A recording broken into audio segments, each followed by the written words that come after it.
Hi friends, welcome to my channel. ಇವತ್ತು ನಾನು ಬೆಳಗ್ಗೆಯಿಂದ ವ್ಲಾಗ್ನ ಶುರು ಮಾಡ್ತಿದ್ದೀನಿ. ಬೆಳಗ್ಗೆಯಿಂದ ಇವಾಗ ಫ್ರೆಶ್ ಅಪ್ ಆಗಿ ಬ್ರೇಕ್ಫಾಸ್ಟ್ನ ಮಾಡಬೇಕು. ಬ್ರೇಕ್ಫಾಸ್ಟ್ ಬಂದುಬಿಟ್ಟು ಪೂರಿ ಮತ್ತು ರಾಜ್ಮಾ ಕರಿ ಮಾಡೋಣ ಅಂತ ಹೇಳ್ಬಿಟ್ಟು. ಕಾಂಬಿನೇಷನ್ ಚೆನ್ನಾಗಿರುತ್ತೆ. ರಾಜ್ಮಾ ಕರಿ ಬಂದು ರೈಸ್ಗೂ ಸಹ ತಿನ್ಬೋದು.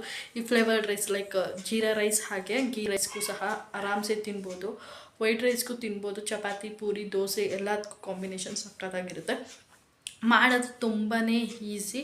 ಯಾವ ರೀತಿ ಮಾಡೋದು ಅಂತ ತೋರಿಸ್ತೀನಿ ಬನ್ನಿ. ಹಾಗೆ ರಾಜ್ಮಾ ಬೀನ್ಸು, ಕಿಡ್ನಿ ಬೀನ್ಸ್ ಅಂತಲೂ ಹೇಳ್ತಾರೆ, ರಾಜ್ಮಾ ಅಂತಲೂ ಹೇಳ್ತಾರೆ. ಅದು ತುಂಬಾ ನಮ್ಮ ಹೆಲ್ತ್ಗೆ ತುಂಬಾ ಒಳ್ಳೆಯದು. ಡಯಟ್ ಮಾಡೋರು ಸಹ ಆರಾಮ್ಸೆ ತಿನ್ಬೋದು. ಹಾಗಾಗಿ ಇವಾಗ ರೆಸಿಪಿನ ಶೇರ್ ಮಾಡ್ತೀನಿ ಬನ್ನಿ. ಹಾಗೆ ವ್ಲಾಗ್ದು ಸಹ ಕಂಟಿನ್ಯೂ ಮಾಡ್ತೀನಿ.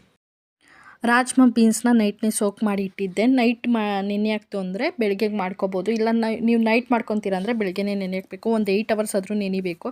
ಇವಾಗ ಒಂದು ಕುಕ್ಕರ್ಗೆ ನೆನೆಸಿಟ್ಕೊಂಡಿರೋಂಥ ರಾಜ್ಮಾ ಬೀನ್ಸ್ನ ಹಾಕ್ಕೊಂಡು ಒಂದು ಬಟ್ಟೆಗೆ ಚಕ್ಕೆ, ಲವಂಗ, ಏಲಕ್ಕಿ, ಮರಾಠಿ ಮೊಗ್ಗುನ ಹಾಕ್ಕೊಂಡು ಅದನ್ನು ಕಟ್ಬಿಟ್ಟು ಆ ಕಾಳು ಕುಕ್ಕರ್ ಒಳಗೆ ಬೇಯಕ್ಕಿರ್ತಿದ್ದೀನಲ್ಲ ಅದರೊಳಗೆ ಹಾಕಿ ರುಚಿಗೆ ತಕ್ಕಷ್ಟು ಉಪ್ಪನ್ನ ಹಾಕ್ಬಿಟ್ಟು ಒಂದು 7ರಿಂದ 8 ಪ್ರೆಷರ್ ಕುಕ್ನ ಮಾಡ್ಕೊತಿದ್ದೀನಿ. ಅದನ್ನು ಒಂದು ಸೈಡ್ ಬೇಯಕ್ಕಿಟ್ಟು ಇನ್ನೊಂದು ಸೈಡು ಮಾಲ್ಟ್ನ ಮಾಡ್ಕೊತಿದ್ದೀನಿ. ಶುಂಠಿ ಬೆಳ್ಳುಳ್ಳಿ ಪೇಸ್ಟ್ ಖಾಲಿಯಾಗಿತ್ತು, ಹಾಗಾಗಿ ಶುಂಠಿ ಬೆಳ್ಳುಳ್ಳಿ ಪೇಸ್ಟ್ನು ಸಹ ಮಾಡ್ಕೊತಿದ್ದೀನಿ. ಗ್ರೇವಿಗೆ ಬೇಕು ಅಂತ ಹೇಳ್ಬಿಟ್ಟು ಶುಂಠಿ ಬೆಳ್ಳುಳ್ಳಿ ಪೇಸ್ಟ್ ಮಾಡ್ಕೊಂಡಿದ್ದಲ್ಲ ಅದಕ್ಕೇ ಸ್ವಲ್ಪ ಚಿಲ್ಲಿನೂ ಹಾಕ್ಬಿಟ್ಟು ಪೇಸ್ಟ್ನ ಮಾಡ್ಕೊತಿದ್ದೀನಿ.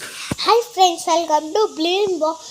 ಇವತ್ತು ನೋಡಿ high for ice cream. High for ice cream ನೋಡಿ, ಫೋನ್ನ ನಾನು ಅಲ್ಲಿಟ್ಟಿದ್ದೆ, ಅದನ್ನು ತೊಗೊಂಡು ವೀಡಿಯೋ ಮಾಡಿದ್ದಾನೆ ನನ್ನ ಮಗ. ಕ್ಯೂಟ್ ಅನಿಸ್ತಾ, ಹಾಗಾಗಿ ಆ ಕ್ಲಿಪ್ಪಿಂಗು ಸಹ ಆ್ಯಡ್ ಮಾಡಿದೆ. ಇವಾಗ ರಾಜ್ಮಾ ಕರಿನ ಯಾವ ರೀತಿ ಮಾಡೋದು ಅಂತ ತೋರಿಸ್ತಿದ್ದೀನಿ ನೋಡಿ. ಒಂದು ಬಾಣಲಿಗೆ ನಾನು ಪ್ಯೂರ್ ಬೆಣ್ಣೆನ ಹಾಕ್ಕೊತಿದ್ದೀನಿ. ಅಂದರೆ ಊರಿಂದ ಬೆಣ್ಣೆ ತೊಗೊಂಬಂದಿದ್ದೆ, ಅದನ್ನೇ ಬೆಣ್ಣೆ ಹಾಕ್ಕೊತಿದ್ದೀನಿ. ಒಂದು ಸ್ಪೂನ್ ಆಗೋಷ್ಟು. ಅದಕ್ಕೆ ಸಾಸಿವೆ, ಜೀರಿಗೆ ಮತ್ತು ಹಸಿಮೆಣ್ಸಿನ್ಕಾಯಿ 1-2, ಹಾಗೆ ಸಣ್ಣದಾಗಿ ಹಚ್ಕೊಂಡಿರೋಂಥ ಈರುಳ್ಳಿ ಇಷ್ಟನ್ನು ಹಾಕ್ಕೊಂಡು ಚೆನ್ನಾಗಿ ಫ್ರೈ ಮಾಡ್ಕೋಬೇಕು. ಹಸಿಮೆಣ್ಸಿನ್ಕಾಯಿನ ನೋಡಿ ಹಾಕ್ಕೊಳ್ಳಿ, ಜಾಸ್ತಿ ಹಾಕ್ಕೊಳಕ್ಕೆ ಹೋಗ್ಬಿಡಿ, ಖಾರ ಜಾಸ್ತಿ ಆಗಿಬಿಡುತ್ತೆ. ಸುಮ್ಮನೆ ಒಂದೇ ಒಂದನ್ನು ನಾನು ಸೀಳ್ಬಿಟ್ಟು ಹಾಕ್ಕೊಂಡಿದ್ದೀನಿ ಅಷ್ಟೇ. ನಿಮಗೆ ಈರುಳ್ಳಿ ಸಣ್ಣದಾಗಿ ಕಟ್ ಮಾಡ್ಕೊಳ್ಳೋಕೆ ಬೇಡ ಅಂತು ಅಂದರೆ ಪ್ಯೂರಿನೂ ಸಹ ಮಾಡಿ ಹಾಕ್ಕೋಬೋದು. ಹಾಗೆ ಇವಾಗ ಒಂದು ಒಣಮೆಣ್ಸಿನ್ಕಾಯಿನ ಹಾಕ್ಕೊಂಡು ಚೆನ್ನಾಗಿ ಫ್ರೈ ಮಾಡ್ಕೊಂಡು ಹಾಗೆ ರುಬ್ಬಿದ್ನೆಲ್ಲ ಶುಂಠಿ, ಬೆಳ್ಳುಳ್ಳಿ ಹಾಗೆ ಹಸಿಮೆಣ್ಸಿನ್ಕಾಯಿ ಪೇಸ್ಟು ಅದ್ರದ್ದು ಹಸಿ ಸ್ಮೆಲ್ ಎಲ್ಲ ಹೋಗಬೇಕು, ರಾ ಸ್ಮೆಲ್ ಎಲ್ಲ ಹೋಗಬೇಕು. ಆ ರೀತಿ ಚೆನ್ನಾಗಿ ಫ್ರೈ ಮಾಡ್ಕೋಬೇಕು ಈರುಳ್ಳಿ ಜೊತೆಗೇ. ಅದ್ರದ್ದು ರಾ ಸ್ಮೆಲ್ ಎಲ್ಲ ಆದಮೇಲೆ ಇವಾಗ ಮಸಾಲ ಪೌಡರ್ಸ್ನ ಆ್ಯಡ್ ಮಾಡ್ಕೋಬೇಕು. ಸ್ವಲ್ಪ ಒಂದು 1/4 ಟೀ ಸ್ಪೂನ್ ಆಗೋಷ್ಟು ಅರಶಿನ, 1 ಸ್ಪೂನ್ ಆಗೋಷ್ಟು ಧನಿಯಾ ಪೌಡರ್, ಹಾಗೆ 1 ಸ್ಪೂನ್ ಆಗೋಷ್ಟು ಚಿಲ್ಲಿ ಪೌಡರ್, ಹಾಗೆ ಒಂದು ಅರ್ಧ ಸ್ಪೂನ್ ಆಗೋಷ್ಟು ಗರಂ ಮಸಾಲ, ಹಾಗೆ ಒಂದು 1/4 ಟೀ ಸ್ಪೂನ್ ಆಗೋಷ್ಟು ಜೀರಾ ಪೌಡರ್, ಜೀರಿಗೆನ ಪುಡಿ ಮಾಡಿ ಇಟ್ಕೊಂಡಿರೋ ಅಂಥದ್ದು. ಇಷ್ಟನ್ನು ಹಾಕ್ಕೊಂಡು ಚೆನ್ನಾಗಿ ಫ್ರೈ ಮಾಡ್ಕೋಬೇಕು. ಈ ಮಸಾಲದೆಲ್ಲ ರಾ ಸ್ಮೆಲ್ ಹೋಗಬೇಕು, ಆ ರೀತಿ ಫ್ರೈ ಮಾಡ್ಕೋಬೇಕು. ಹೀಗೆ ಮಸಾಲಾನ ಫ್ರೈ ಮಾಡಿಕೊಂಡ್ರೆ ತಲೆ ಹಿಡಿಯೋ ಚಾನ್ಸಸ್ ಇರುತ್ತೆ. ಹಾಗಾಗಿ ಸ್ವಲ್ಪ ನೀರನ್ನು ಆ್ಯಡ್ ಮಾಡ್ಕೋಬೇಕು. ನೀವಿಲ್ಲಿ ನೀರನ್ನು ನಾನಿಲ್ಲಿ ಕಾಳನ್ನ ಬೇಯಿಸ್ಕೊಂಡಿದ್ನಲ್ಲ ಅದ್ರದ್ದೇ ಸ್ವಲ್ಪ ನೀರನ್ನ ಹಾಕ್ಕೊತಿದ್ದೀನಿ. ಯಾಕಂದರೆ ಫ್ಲೇವರ್ ಎಲ್ಲ ಚೆನ್ನಾಗಿ ಇಟ್ಕೊಳ್ಳುತ್ತೆ, ಅದಕ್ಕೋಸ್ಕರ. ನೀವು ಬೇಡ ಅಂದರೆ ಈರುಳ್ಳಿನ ಬೇಕಾದ್ರೆ ಪ್ಯೂರಿ ಮಾಡಿಕೊಂಡು ಸಹ ಹಾಕ್ಕೋಬೋದು, ಆನಿಯನ್ ಪ್ಯೂರಿನೂ ಸಹ ಹಾಕ್ಕೋಬೋದು. ನಾನಿಲ್ಲಿ ಕಟ್ ಮಾಡಿ ಹಾಕ್ಕೊಂಡಿದ್ದೀನಿ. ಅದು ನೀರು ಹಾಕ್ಕೊಂಡು ಸ್ವಲ್ಪ ಹಸಿ ಸ್ಮೆಲ್ಲೆಲ್ಲ ಹೋಗೋವರೆಗೂ ಚೆನ್ನಾಗಿ ಫ್ರೈ ಮಾಡ್ಕೊಂಡಿದ್ದಾದಮೇಲೆ ಇವಾಗ ಇನ್ನೊಂದು ಸ್ವಲ್ಪ ನೀರನ್ನ ಸೇರಿಸ್ಕೊತಿದ್ದೀನಿ. ಇನ್ನೊಂದು ಸ್ವಲ್ಪ ಚೆನ್ನಾಗಿ ಕುಕ್ ಆಗಬೇಕು. ಮೇಯ್ನ್ ಈ ಮಸಾಲ ಕುಕ್ ಆಗಿದ್ರೇ ನಮಗೆ ರಾಜ್ಮಾ ಕರಿ ಟೇಸ್ಟ್ ಅನಿಸೋದು. ಹಾಗಾಗಿ ಚೆನ್ನಾಗಿ ಕುಕ್ ಆಗಬೇಕು. ಅದು ಸೈಡಲ್ಲೆಲ್ಲ ಎಣ್ಣೆ ಬೆಣ್ಣೆ ಏನು ಹಾಕಿದ್ವೋ ಅದು ಬಿಟ್ಕೋಬೇಕು. ಆ ರೀತಿ ಫ್ರೈ ಆಗಿದ್ದಾದಮೇಲೆ ಇವಾಗ 2 ಆ್ಯಪಲ್ ಟೊಮೊಟೊನ ಯೂಸ್ ಮಾಡ್ತಿದ್ದೀನಿ. ಆ್ಯಪಲ್ ಟೊಮೆಟೊ ಆಗಿರೋದ್ರಿಂದ 2 ಯೂಸ್ ಮಾಡಿದ್ದೀನಿ. ಏನಾದರೂ ನೀವು ನಾಟಿ ಟೊಮೊಟೊ ಯೂಸ್ ಮಾಡ್ತಿದ್ದೀರಾ ಅಂದರೆ 1 ಹಾಕ್ಕೊಳ್ಳಿ. ಹುಳಿ ಜಾಸ್ತಿ ಆಯಿತು ಅಂದರೆ ತಿನ್ನೋಕ್ಕಾಗಲ್ಲ. ಹಾಗಾಗಿ ಟೊಮೊಟೊ ಪ್ಯೂರಿನ ಹಾಕ್ಕೊಂಡು ಟೊಮೊಟೊ ಪ್ಯೂರಿ ರಾ ಸ್ಮೆಲ್ ಹೋಗಬೇಕು. ನೀವು ಇದನ್ನು ಎಷ್ಟು ಹಸಿ ಸ್ಮೆಲ್ ಹೋಗೋವರೆಗೂ ಕುಕ್ ಮಾಡ್ತಿರೋ ಗ್ರೇವಿನ, ಕರಿನ, ಅಷ್ಟು ಟೇಸ್ಟ್ ಚೆನ್ನಾಗಿರುತ್ತೆ. ಮೇನ್ ಟಿಪ್ ಬಂದು ಇದಕ್ಕೆ ಅದೇನೆ. ಇವಾಗ ಒಂದು ಚೂರೇ ಈ ಗ್ರೇವಿಗೆ ಆಗೋಷ್ಟು ಮಾತ್ರ ಉಪ್ಪನ್ನ ಹಾಕ್ಕೊತಿದ್ದೀನಿ. ಉಪ್ಪು ಯಾಕಂದರೆ ಕಾಳು ಬೇಯಬೇಕಾದ್ರೂ ಸಹ ನಾನು ಹಾಕ್ಕೊಂಡಿದ್ದೀನಿ, ಅದಕ್ಕೋಸ್ಕರ ನೋಡ್ಬಿಟ್ಟು ಹಾಕ್ಕೊತಿದ್ದೀನಿ. ಇವಾಗ ನೀರು ಹಾಕ್ಬಿಟ್ಟು ಉಪ್ಪು ಹಾಕ್ಬಿಟ್ಟು 1 ನಿಮಿಷ ಲಿಡ್ನ ಕ್ಲೋಸ್ ಮಾಡಿ 1-2 ನಿಮಿಷ ಚೆನ್ನಾಗಿ ಫ್ರೈ ಮಾಡ್ಕೊಂಡಿದ್ದೆ, ಅದರದ್ದು ಹಸಿ ಸ್ಮೆಲ್ಲೆಲ್ಲ ಹೋಗೋವರೆಗೂ. ಇವಾಗ ಹಸಿ ಸ್ಮೆಲ್ಲೆಲ್ಲ ಹೋಗೋದಾದಮೇಲೆ ಬೇಯಿಸ್ಕೊಂಡಿದ್ನಲ್ಲ ರಾಜ್ಮಾ ಬೀನ್ಸ್ ಅಥವಾ ಕಿಡ್ನಿ ಬೀನ್ಸ್ ಅಂತ ಹೇಳ್ತಾರೆ, ಅದನ್ನು ಹಾಕ್ಕೊಂಡು ಚೆನ್ನಾಗಿ ಮಿಕ್ಸ್ ಮಾಡ್ತಿದ್ದೀನಿ. ಆ ಕಾಳಿಗೆ ಆ ಮಸಾಲೆ ಏನು ನಾವು ರೆಡಿ ಮಾಡ್ಕೊಂಡಿದ್ವೋ ಅದು ಇಟ್ಕೋಬೇಕು. ಆವಾಗಲೇ ಟೇಸ್ಟು ಸೂಪರ್ ಅನಿಸೋದು. ನಿಮಗೆ ತಿನ್ನಬೇಕಾದ್ರೆ ಆ ಫ್ಲೇವರ್ ಬಾಯಿಗೆ ತುಂಬ ಚೆನ್ನಾಗಿ ಸಿಗುತ್ತೆ, ಅದಕ್ಕೋಸ್ಕರ ಅಷ್ಟೇ.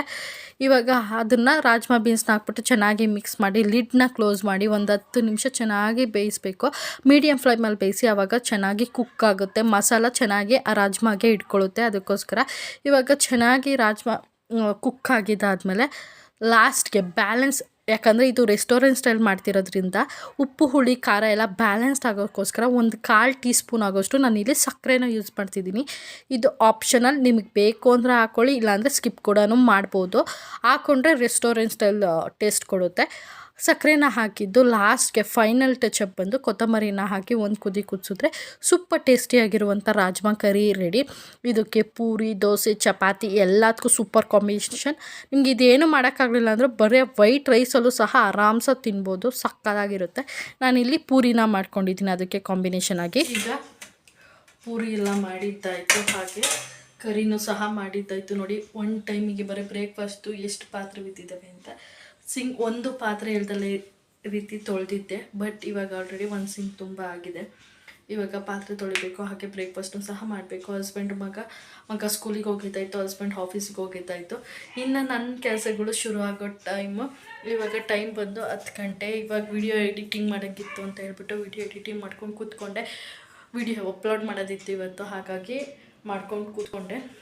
ಇವಾಗ ಬ್ರೇಕ್ಫಾಸ್ಟ್ ಮಾಡಿಬಿಟ್ಟು ಇನ್ನು ಕೆಲಸಗಳನ್ನ ಮುಗಿಸ್ಕೋಬೇಕು. ಇವತ್ತು ಗುರುವಾರ ಬೇರೆ, ಹಾಗಾಗಿ ಪೂಜೆ ಎಲ್ಲ ಮಾಡಬೇಕು. ದೇವ್ರ ಮನೆ ಏನು ಕ್ಲೀನ್ ಮಾಡೋ ಅಷ್ಟೇನಿಲ್ಲ, ಹೂವು ಚೇಂಜ್ ಮಾಡ್ಕೋಬೇಕು ಅಷ್ಟೇ. ಹಾಗೆ ವ್ಲಾಗ್ನ ಕಂಟಿನ್ಯೂ ಮಾಡ್ತೀನಿ.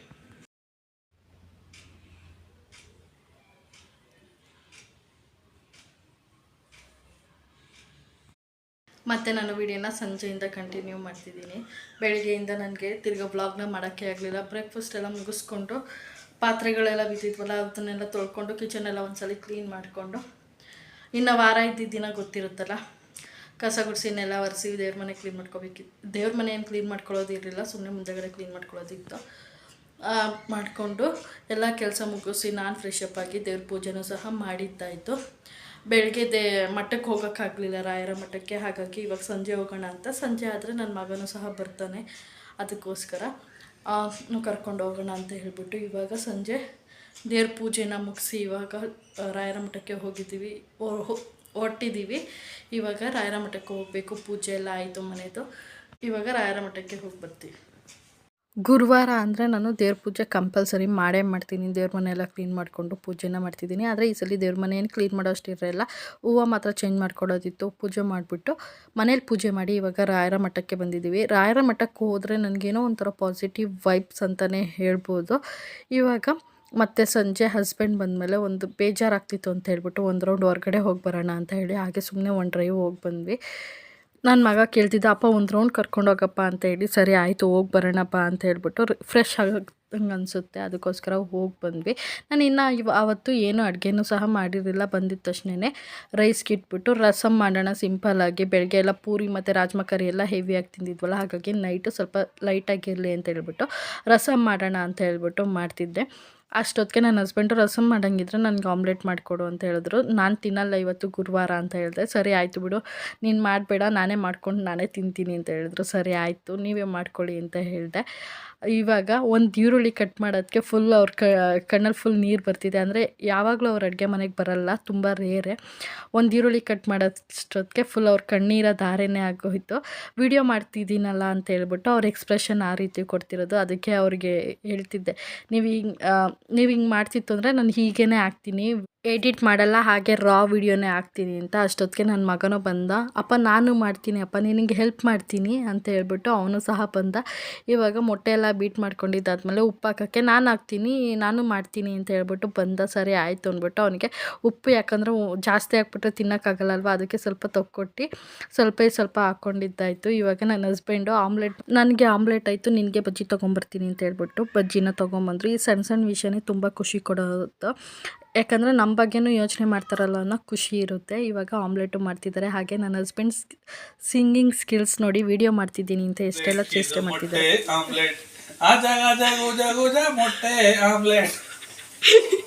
ಹಿಂಗೆ ಹಾಕ್ತೀನಿ ಗಪ್ಪು, ನಿಜ ಹೇಳ್ತಿದ್ದೀನಿ, ಎಡಿಟ್ ಮಾಡಲ್ಲ.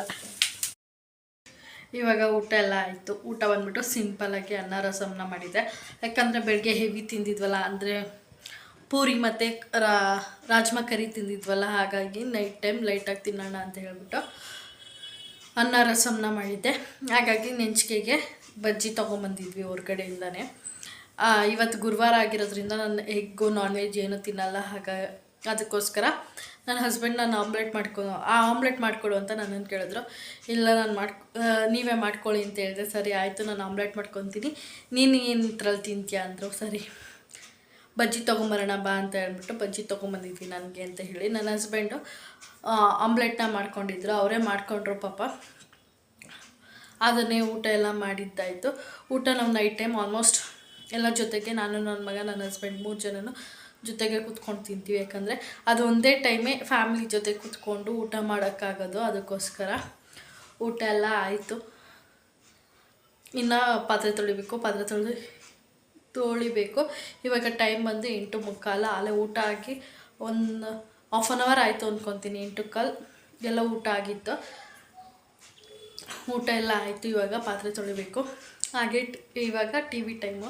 ಬೆಳಗ್ಗೆಯಿಂದ ಟಿ ವಿ ನೋಡಿರಲ್ಲ. ಇವಾಗ ಸ್ವಲ್ಪ ಟಿ ವಿ ನೋಡಿಕೊಂಡು ಹಾಗೆ ಪಾತ್ರೆ ತೊಳಿತೀನಿ. ಪಾತ್ರೆ ತೊಳೆದು ಕಿಚನ್ ಕ್ಲೀನ್ ಮಾಡ್ತು ಅಂದರೆ ಇವತ್ತಿನ ಕೆಲಸ ಮುಗಿಯುತ್ತೆ. ಇವಾಗ ಏನಾದರೂ ಕಿಚನ್ ಕ್ಲೀನ್ ಮಾಡ್ದಲೆ ಹಾಗೆ ಏನಾದರೂ ಮಲ್ಕೊಂತು ಅಂದರೆ ಇನ್ನು ಬೆಳಗ್ಗೆಗೆ ಅದು ಎಕ್ಸ್ಟ್ರಾ ಕೆಲಸ ಆ್ಯಡ್ ಆನ್ ಆಗುತ್ತೆ. ಅದಕ್ಕೋಸ್ಕರ ನಾನು ಆದಷ್ಟು ನೈಟೇ ಕ್ಲೀನ್ ಮಾಡಿ ಮಲ್ಕೊತೀನಿ.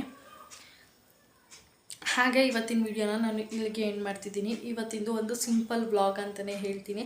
ಆಲ್ಮೋಸ್ಟ್ ಹೌಸ್ ವೈಫ್ಗಳಿಗೆ ಗೊತ್ತೇ ಇರುತ್ತೆ, ಏನಾದರೂ ಕೆಲಸ ಇತ್ತು ಅಂದರೆ ಮನೆಯಲ್ಲೇ ಇರೋದ್ರಿಂದ ಮನೆಯದೇ ವೀಡಿಯೋ ಆಗುತ್ತೆ ಅಷ್ಟೇ. ಈ ವಿಡಿಯೋ ಏನಾದರೂ ಇಷ್ಟ ಆದರೆ ಪ್ಲೀಸ್ ಲೈಕ್ ಮಾಡಿ. ಇನ್ನು ಯಾರೆಲ್ಲ ನನ್ನ ಚಾನಲ್ನ ಸಬ್ಸ್ಕ್ರೈಬ್ ಮಾಡಿಲ್ವೋ ಪ್ಲೀಸ್ ಸಬ್ಸ್ಕ್ರೈಬ್ ಮಾಡಿ. ಹಾಗೆ ಪಕ್ಕದಲ್ಲೇ ಕಾಣಿಸೋ ಬೆಲ್ ಐಕಾನ್ನ ಕ್ಲಿಕ್ ಮಾಡಿ. ಆವಾಗ ನಾನು ಯಾವಾಗಲೇ ವೀಡಿಯೋಸ್ ಅಪ್ಲೋಡ್ ಮಾಡಿದ್ರು ನಿಮಗೆ ನೋಟಿಫಿಕೇಶನ್ ಬರುತ್ತೆ. ಪ್ಲೀಸ್ ಸಬ್ಸ್ಕ್ರೈಬ್ ಮಾಡಿ. Thank you for watching. ಮತ್ತೊಂದು ವಿಡಿಯೋ ಜೊತೆಗೆ ಸಿಗ್ತೀನಿ. ಅಲ್ಲಿವರೆಗೂ ಟೇಕ್ ಕೇರ್. Bye.